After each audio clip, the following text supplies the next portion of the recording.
কি করলে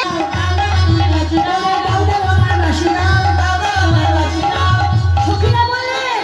আর বাসি দিব না কানাই ও কানাই আর বাসি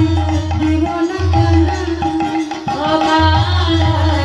আর বাসি দিব না কানাই ও কানাই আর বাসি দিব না কানাই তোমার আশির বিহারে শিক্ষা করো গোপনে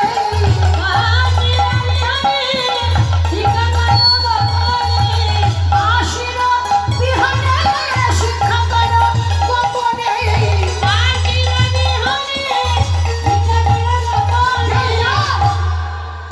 বনে গিয়ে